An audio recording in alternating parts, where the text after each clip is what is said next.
খেলাপি ঋণ নিয়ে প্রসঙ্গটা আজকের। এখন আমি অনেকবার অনেকগুলো খেলাপি ঋণ ইস্যু করেছি, আপনাদেরকে বলেছি কি করতে হবে। গত 3 দিন ধরে, গত 3 দিন বলতে ধরেন 29, 30 এবং 1 তারিখ জুলাই মাসের, আজকে 2 তারিখ, এই 3 দিন ধরে পত্রিকায় যে ধরনের রিপোর্ট বেরিয়েছে খেলাপি ঋণ সম্পর্কে এই সরকার কি করতেছে, খেলাপি ঋণ সম্পর্কে বাংলাদেশ ব্যাংক কি সিদ্ধান্ত নিতে যাচ্ছে, এ জাতীয় যতগুলো রিপোর্ট বেরিয়েছে 3 দিনে সবগুলোই একেবারে নেগেটিভ। এত খারাপ, বলে না মর্নিং শোজ দ্য ডে, সকালবেলাটা দেখলে বোঝা যায় দিন কেমন যাবে। এই হিসাব করে যদি কথা বলি তাহলে খুব সম্ভবত এই খেলাপি ঋণ ইস্যুতেই কিছুই করতে না পারার কারণে, কমপ্লিট ব্যর্থতার কারণে এই সরকারটাই ডুবে যাবে, পড়ে যাবে। আমার কথা শুনলে খুব হার্শ, কঠোর ভাষা মনে হতে পারে, কিন্তু এটা আসলেই তাই। আমি কিছু হেডলাইন পড়ি, যেমন ধরেন এই কয়দিনে। আচ্ছা, তারা একটা সাধারণভাবে বলে দিই হেডলাইনগুলো কেমন ধরনের। এখনকার হেডলাইন বা প্রসঙ্গ বা যেদিকে আমাদের ম্যান্ডেট খসরু যেদিকে ঠেলতেছে ইস্যুটাকে, বা বাংলাদেশ ব্যাংকের সাথে, বাংলাদেশ ব্যাংকের গভর্নরের সাথে নিয়ে যেদিকে ঠেলতেছে ইস্যুটা, যে কোনো ভাবে কাগজপত্র দেখাই দিতে হবে যে খেলাপি ঋণ কমে গেছে।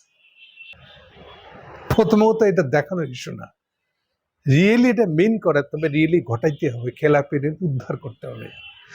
এটা জাস্ট কাগজপত্র দেখাই দিলে হবে না যে খেলাপি ঋণ কমে গেছে। এক কথায় বলতে গেলে সেখানে আরেকটা যেটা প্রসঙ্গ এসে গেছে, এই খেলাপি ঋণ না উদ্ধার করার আরেকটা অজুহাত বেরিয়েছে। অজুহাতটা কি? না খেলাপি ঋণ এমন ভাবে উদ্ধার করা যাবে না যাতে কোম্পানিটাই বন্ধ হয়ে যায়। না কোম্পানি বড় বন্ধ হয়ে গেলে এতগুলো লোক চাকরি হারাবে, এত এই সেই হবে। সেই জন্য শুরুতে একটা কথা পরিষ্কার করে দিই আমার দর্শক শ্রোতাদেরকে, বাংলাদেশ ব্যাংকের গভর্নরকে। আচ্ছা, আপনারা কি মনে করেন যারা এই যে খেলাপি ঋণ বারে বারে বলতেছে এরা খেলাপি ঋণ খেলাপিওয়ালা না? নর্মালি একটা লোক ব্যবসা করতে গেলে অ্যাক্সিডেন্টালি যে অর্থে খেলাপি হয়েছে এরকম কেউ না। এরা প্ল্যানফুলি নিজ নিজের দখলের ব্যাংকটাকে, বন্ধুর ব্যাংকটাকে থেকে যা ক্যাশ টাকা পয়সা উঠে নিয়ে গেছে, আর পরে ওই ব্যাংকটা এই যে নিয়ে গেছে ওটা কাগজপত্রে কি দেখাবে? কাগজপত্রে দেখাইছে যে অমুক অমুকের ঋণ নিচ্ছে, এটা অমুকের ঋণ নিচ্ছে বলে দেখাই দিচ্ছে। লোকটাকে ওই যে বললাম এই নেতাগুলার বাসার কাজে মেয়ে টাইপের লোক, ড্রাইভার এই টাইপের লোক, মানে বেনামে, এবং এই বেনামে দেখাই তা কাগজপত্র ঠিক করতে হয়েছে তো দিয়ে এখন বলতেছে আমার ঋণ আদায় হয় না। এই অর্থে এটা খেলাপি ঋণ। এই হলো অরিজিনাল কেসটা। এখন আমি আগে শিরোনামগুলো পড়ে নি, কি ধরনের শিরোনামে রিপোর্ট হয়েছে দেখেন। 2024 সাল থেকে 10 থেকে 12 বছরে রিশিডিউলিং এর নামে, রিশিডিউল মানে সংজ্ঞা বদলায় দিচ্ছে, কোনটা খেলাপি ঋণ কোনটা খেলাপি ঋণ না। অরিজিনালি খেলাপি ঋণের সংজ্ঞা ছিল আপনি যখন থেকে খেলাপি ঋণের যেটা কিস্তিতে আপনার পরিশোধ করার কথা ছিল, কিস্তি ফেল করছেন, 3 মাস পরে গেছে, আপনি খেলাপি, চরমতম খেলাপি। এখন ওটাকে নিয়ে গেছে 1 বছর হয়ে গেলে পরে খেলাপিটা হাসিনা আমলেই করা ছিল, এবং এটাকেই বলতেছে রিশিডিউলিং। আপনি সংজ্ঞা বদলাই দিচ্ছেন নতুন করে। আচ্ছা, আপনার 1% টাকা দেন, দিলে আপনার ওটা রিশিডিউল করে দিই, আপনি এখন খেলাপি হবেন না। খেলাপি বলে আমাদের খেলাপি খাতায় দেখাবো হবে না আমাকে। এর মানে হলো ওনারা দেখাবেন এই ব্যাংক মালিকগুলা, চোরগুলা, আর বাংলাদেশ ব্যাংক এই ইনফরমেশনটাকে এগ্রি করবে, বুঝে পাইছি বলে স্বীকার করবে? তাহলে মূল কন্ট্রোলিং জায়গাটা তো আসলে বাংলাদেশ ব্যাংক। সে কেন ব্যাংকগুলো এরকম দেখাচ্ছে এবং তারা ওটাকে এগ্রি করছে কেন? এই প্রশ্নের উত্তর নাই, বরং এখন নতুন করে আবার সংজ্ঞা বদলায় কি করে এগুলা আমাদের খেলাপি দিন নাই দেখানো যায়, সেই চেষ্টা শুরু করছে খসরু আর এই বাংলাদেশ ব্যাংকের গভর্নরটা। এই জন্য পুনঃ তফসিল কথাটা আসছে ওখান থেকে, মানে নতুন করে রিশিডিউল হয়ে গেছে, ফলে ওটার খেলাপি না, মানে কাগজপত্রটাকে খেলাপি না দেখানোর প্রচেষ্টা, এটা হচ্ছে তারেক সরকারের উদ্যোগ। খেলাপি ঋণটা উদ্ধার না, যেখানে আমি বারে বারে বলতেছি খেলাপি ঋণটা যদি আপনি উদ্ধার না করেন তাহলে ব্যাংকগুলো উঠে দাঁড়াবে না। এটা কাগজপত্র দেখাই দিলে ব্যাংকগুলো খারাপ হয়ে যাবে না, বাংলাদেশের ব্যাংক ব্যবস্থা, অর্থনৈতিক ব্যবস্থাটা চাঙ্গা হয়ে যাবে না। মিথ্যে কথা বলে আপনি কাগজ কলমে দেখাতে পারবেন যে খেলাপি ঋণ কমে গেছে, কিন্তু বাস্তবে বাংলাদেশের অর্থনীতি চাঙ্গা হবে না। এইটার সাথে বিশ্বাসযোগ্যতার সম্পর্ক আছে। সবচেয়ে যেটা বড় কথা, এখন ধমক টমক দিয়া IMF খালি দেয়, আমাদেরকে শর্ত দেয়, এই বামপন্থীদেরকে নিয়ে এটা নিয়ে কথা বলে লেলাই দিয়া অবস্থা এমন করছে তারা এখানে রাম রাজত্ব করবে, এবং এটা নিয়ে IMF কোনো আপত্তি তুলতে পারবে না। তুললেই না, আমাদের এটা নির্বাচিত সরকার, আমরা ম্যান্ডেট খুশরু আর কি, আমরা তো ম্যান্ডেট প্রাপ্ত, জনগণের ম্যান্ডেট প্রাপ্ত সরকার, আমরা কেন IMF এর কথা শুনবো? এই লাইনে আগাচ্ছে তারা। ফলে এইখান থেকে আমি বলছি যে তারেকের এই যে আগানোর পদ্ধতি, এটাই তার ডুবে যাওয়ার সিগন্যাল কিন্তু, এবং এই সিগন্যাল খুব বেশি দিন লাগবে না। আবার 36 দিনের কথা আমি এমনি এমনি বলতেছিলাম। বাকি দুটো একটা শিরোনাম পড়ি। ব্যালেন্স শিট সাফ করতে খেলাপি ঋণের 9 লাখ কোটি টাকার সুদ মকুবের সুযোগ, এটা দিতে চায় কেন্দ্রীয় ব্যাংক। মানে আপনার সুদ মকুব করে দেবো ভাই, আপনি কিছু টাকা ফেরত দিয়া রিশিডিউল করে নেন যে আপনি আর খেলাপি না। হচ্ছে আপনি সুদ মকুব করবেন কেন? প্রথম কথা বলে এ তো জেনুইন খেলাপি না, শুধু ব্যাংক থেকে বেনামের টাকা নিয়ে পলাইছে, এই হচ্ছে বাংলা কথা। ফলে এই লোকটাকে আপনি খেলাপি ঋণের নামে সুবিধা দিতে চাচ্ছেন কেন? এইটি হচ্ছে ম্যান্ডেট খসরুর তৎপরতা। এবং আমি অনুমান এই যে যেগুলো রিশিডিউল করে দেওয়া হবে, মানে কি হবে? মানে হবে এই ভাগযোগ করবে একটা মন্ত্রী সচিবরা, এখান থেকে যে টাকা পাবে এই কাজটা করে দেওয়ার পর এই ভাগযোগ করে দিয়ে কাগজপত্র দেখা দেবে সব ঠিক হয়ে গেছে, এই সম্ভাবনা বাড়ছে। এটাও কি তারেক জিয়া বসে বসে দেখবে? আমি আসছি তারেক জিয়ার প্রসঙ্গে। আরেকটা হেডলাইন দেখেন, খেলাপি ঋণ কমাতে 18 মাসের পরিকল্পনা সরকারের। 18 মাস, আচ্ছা 18 মাস তো ইকোনমিটাকে চালাইতে হবে নাকি? এটা চলবে নাকি তার আগে ধসে যাবে? এটা হচ্ছে প্রথম সমালোচনা। আপনি 18 মাস ধরে পরিকল্পনা নিচ্ছেন খেলাপি ঋণ বিষয়ে ঠিকঠাক করবেন। সংকোচনমূলক মুদ্রানীতি, এটার মানে কি? এটারই বাংলা, আরেকটা বাংলা হচ্ছে কিচ্ছুতা সাধন। কিছুটা সাধন মানে তো বুঝে চিপে চিপে খরচ করা। এত বুঝা গেল না। আমি একেবারে সরাসরি ভাষায় বলি। আগে বলেছে ADP অ্যানুয়াল ডেভেলপমেন্ট প্রোগ্রাম, যেটা গভর্নমেন্টের বাজেটে বানায়, উন্নয়নে কয় টাকা খরচ করব আমি, সরকার যে টাকা খরচ করবে ওই কাজ তুলে দিতে গিয়ে বেসরকারি ব্যবসায়ী, ব্যাংক, এরা সবাই মিলে যে ইনভেস্টমেন্টটা করবে এটা এর প্রায় 10 গুণ হয়। তাহলে সরকারি যদি সংকোচনমূলক মুদ্রানীতি চালাই দেয়, এর মানে কি হবে? মানে সরকার ইনভেস্ট করবে না। সরকার যত ইনভেস্ট কম করবে, উন্নয়নমূলক কাজ কম করবে, ততই এবার প্রাইভেট ইনভেস্টমেন্টও কম হবে। আপনাদের আরেকটা মনে করাই দিই, এই সংকোচনমূলক মুদ্রাস্ফীতি একটা তখনই চলে যখন কোনো পরিকল্পনা IMF এর অধীনে কোনো সংস্কার পরিকল্পনা, যেটা এরশাদের আমলে 85 সালে পিকে উঠছিল, 83, 84, 85, এরশাদ ক্ষমতা নিয়েছিল 82 সালে, 85 সালে পিক, 87 আস্তে আস্তে সরাই দেওয়া হয়েছিল। সেই থেকেই যে বাংলাদেশের ইকোনমিটা ভালো হয়েছিল, এই ভালোটাই এখন ফসল খাইতেছে। 85 সাল ছিল এরশাদ আমলের সবচেয়ে খারাপ সময়। ওটাকেই বলে পিচ্ছুতা সাধারণ অর্থনীতি। সিম্বলিক্যালি আমি বলি যে ঈদের মাসে ঢাকার টাউন সার্ভিস বাসগুলা স্ট্যান্ডে দাঁড়ায় আছে, থাপড়াইতেছে, প্যাসেঞ্জার নেই। সিম্বলিক জিনিসটা বোঝার চেষ্টা করে। যেখানে ঈদের মাসে, মানে রমজান মাসে তো উল্টা ভিড় হওয়ার কথা, সেখানে মানুষজন নাই, রাস্তায় বেরোচ্ছে। যত কম খরচ করা যায় ওই লাইনে চলে গেছে, এবং সবাই মিলে যদি কম খরচ করতে যায় এটাকে বলে কিচ্ছুতা সাধারণ অর্থনীতি। এটাকেই বলে যে আপনি কম সংকোচনমূলক মুদ্রানীতি। কাজে এগুলো যত বেশি করবেন এগুলো খুব খারাপ সিমটম কিন্তু। ফলে যতই বলেন যে 18 মাসের মধ্যে আপনি ঠিক করে গেলাম, আপনি কিছুই করতে পারবেন না। আপনি খেলাপি নীতি করতে পারবেন না, ফলে কিছুই হবে না। আপনি এর আগেই 2 মাসের মধ্যে এটা ডাইরেক্ট ইম্প্যাক্ট পড়া শুরু হবে বাংলাদেশের অর্থনীতিতে। মুদ্রাস্ফীতি চচ্চর করে বাড়া শুরু করবে। লাস্ট একটা শিরোনাম পড়ি, এটা মারাত্মক।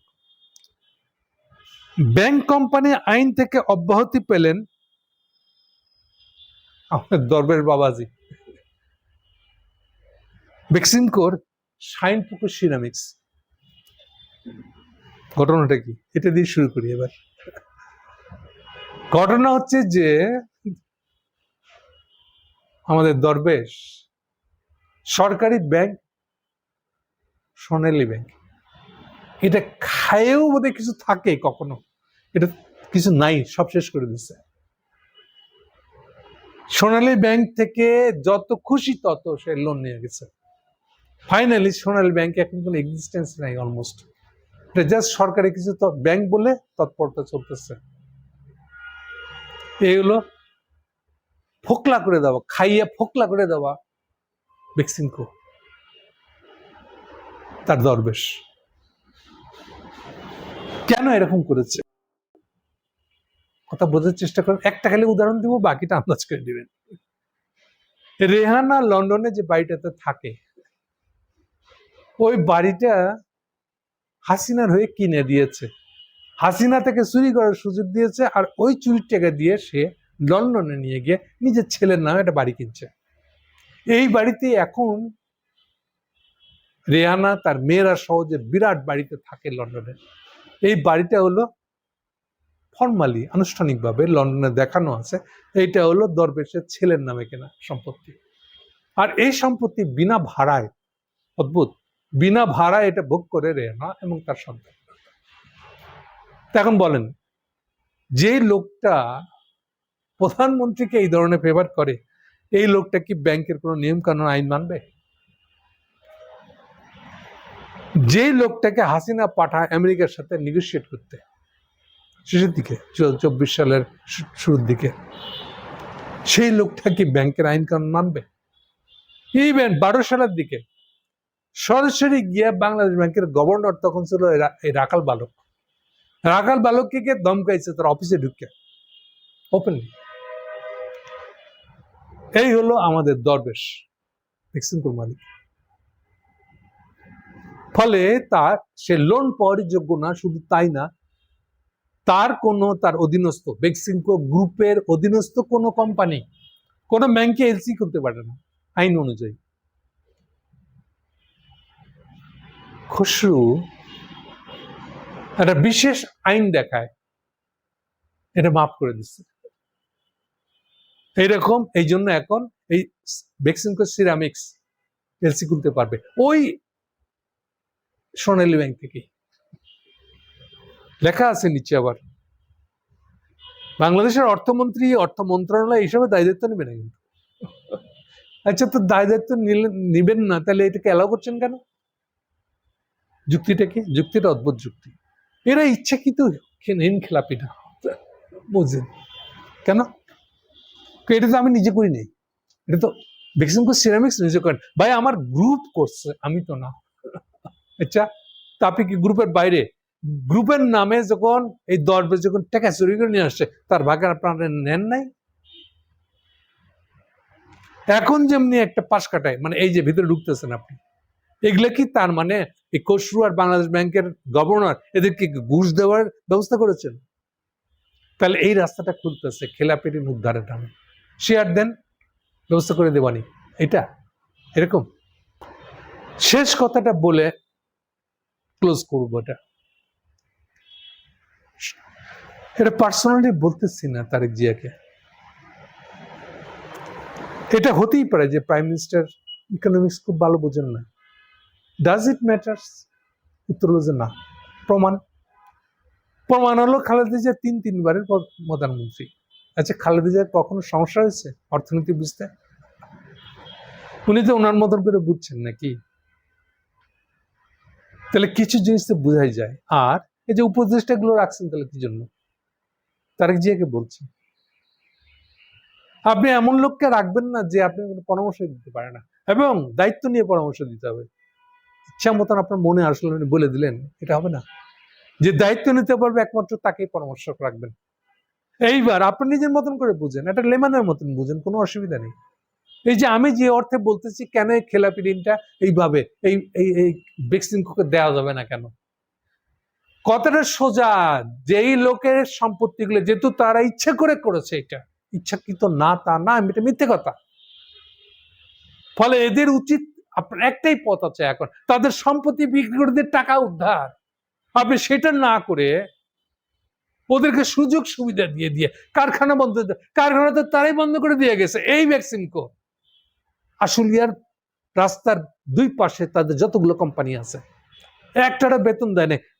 এই ইয়ের আগেই, আগস্টের আগেই 3 মাস ধরে বেতন দেয় না। 3 মাস ধরে বেতন না দেওয়ার কারণে যখন শ্রমিকরা রাস্তায় বেরিয়ে আসছে, ইউনূস সাহেব এটা উপায় না দেখে 550 কোটি টাকা ওদেরকে লোন দিছে, যাতে এই দায় দেনা শোধ করে রাস্তাটা অন্তত ক্লিয়ার করা যায়। এগুলো কি ইচ্ছাকৃত না? আপনার হাসিনা আমলের লাস্ট 3 মাস আপনি বেতন বাকি রাখলেন, শ্রমিকের বেতন। হ্যাঁ, সারা বছরে 15 বছর ধরে আপনারা চুরি করে গেলেন, সোনালী ব্যাংকটা ফাঁকা করে দিচ্ছেন। আর আপনাকে আমি ইচ্ছাকৃত করে করেন নাই, খেলাপি হিসেবে আমি ধরবো না। তার মানে সোজা কথাটা হলো, যেটা এখন একমাত্র পথ হলো ওদের বিক্রি করে দেওয়া। বিক্রি করে দিলে যে কিনবে তার মায়া দয়া থাকবে ওই কারখানাটা কি করে আবার চালু করা যায়। এখন পুরোনো লোকদেরকে যদি আপনি আবার সুযোগ সুবিধা দেন, এইটা একটা ভাগ বটরা হবে এখন আপনারা তার মধ্যে একটা দিক। আরেকটা হলো যে এরা আবার এটাকে মুক্ত করে ফেলা দিবে। এই ঘটনা আগে বহুবার ঘটছে, এরাই করছে আগের বার এরা সবাই রিশিডিউল হয়েছে, কতবার যে হয়েছে তার কোনো ঠিক ঠিকানা নেই। দেখেন সেসব হিস্ট্রি গুলো দেখেন। তারেক জি, আপনি জিজ্ঞেস করেন আপনার মন্ত্রীদেরকে, আপনার উপদেষ্টাকে জিজ্ঞেস করেন এই ধরনের ঘটনাগুলো কেমন, এই সম্পর্কে তাদের বক্তব্য নিন। আপনি সচিবকে ডেকে বলেন যে ফর্মালি আমাকে রিপোর্ট দিতে হবে। যাতে ফর্মালি কেন? কারণ এটা নিয়ে কোনো ভুল রিপোর্ট দিলে তাকে আপনি শাস্তি দিতে পারেন। এগুলো দিয়ে আপনি তাদেরকে চেক করেন, এই যে তলার ফ্যাক্টস গুলো আপনি চেক করেন। ফলে এটা প্রমাণ করবে যে তারা ইচ্ছাকৃত, আসলে প্রায় শতভাগ ঋণ খেলাপি এগুলা ইচ্ছাকৃত। ইচ্ছাকৃত মানে কি? সে তো আসলে ঋণও নেয়, সে তো বেনামের টাকাটা নিয়ে চলে গেছে, পরে ব্যাংকগুলো এটাকে সামলানোর জন্য বেনামে এটা করছে, বেনামে এটাকে লোনগুলো এটাকে একটা খেলাপি ঋণ হিসেবে দেখায় কোনো মতে বাঁচার চেষ্টা করছে। ফলে আমি মনে করি না যে তারিখ যে এটাকে আমি তো দিচ্ছি ভাই দায়িত্ব, তারপরে 2 মাস 6 মাস 1.5 বছর পর আপনি টের পরে না হয় সব আপনাকে মিথ্যা কথা বলে টাকা সব মেরে দিয়ে গেছে, আপনি কিছুই টের পান নাই। হবে না। বাংলাদেশের অর্থনীতির এতদিন ওয়েট করার, দেখার দাঁড়া দাঁড়া দেখার সময় নাই। আপনাকে এগুলো ব্যাপারে এখনই অ্যাকশন নিতে হবে। কথা সোজা। আসলে আইদার অ্যাকশন নেন, তাহলে গভর্নমেন্ট ফেল করবে, দুটোর একটা। যে কোনটা বেছে নেবেন এটা আপনাকে সিদ্ধান্ত নিতে হবে। Thank you.